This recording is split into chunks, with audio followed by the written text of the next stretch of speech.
Hello hello साଙ୍ଗମାନେ ଚାଲନ୍ତୁ start କରିବା ଆଜିର ବ୍ଲଗ୍। ଆଜି ମୁଁ ସକାଳେ ଅଫିସ୍ ପହଞ୍ଚି ଯାଇଥିଲି। ଅଫିସ୍ ପହଞ୍ଚିକି ଟିଫିନ୍ରେ ମୁଁ କରିଥିଲି ବରା ତରକାରୀ।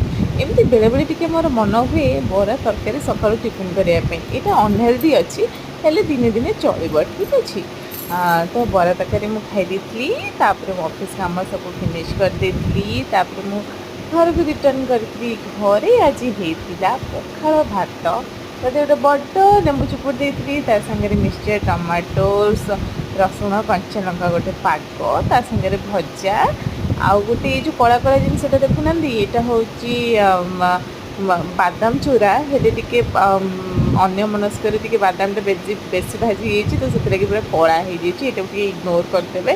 ତ ପଖାଳ କରିସାରିକି ମୁଁ ପୁରା ପେଟେ ଖାଇ ଦେଇଥିଲି। ଖାଇସାରିଲା ପରେ ତାପରେ ମୁଁ ଡିନର୍ ପ୍ରିପାରେସନ୍ କରିଥିଲି। ଆଉ ଆଜି ଡିନର୍ରେ ଯେହେତୁ ମୋ ଭାଇ ଆସିଥିଲା, ଆଜି ଡିନର୍ରେ ବନେଇଥିଲା ପୁରୀ ଆଉ ଟିକେ ବାଡ଼ିଆ ଡାଲମା, ଆଉ ତା ସାଙ୍ଗରେ ଟିକେ ଭଜା।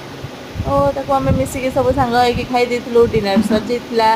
ମୋ ଭିଡ଼ିଓ ଯଦି ଆପଣଙ୍କୁ ଭଲ ଲାଗୁଛି ତାହେଲେ ପ୍ଲିଜ୍ ଲାଇକ୍ କରିବେ, ମୋ ଚ୍ୟାନେଲ୍କୁ ଟିକେ ସବସ୍କ୍ରାଇବ୍ ବି କରିଦେବେ। ରହିଲି।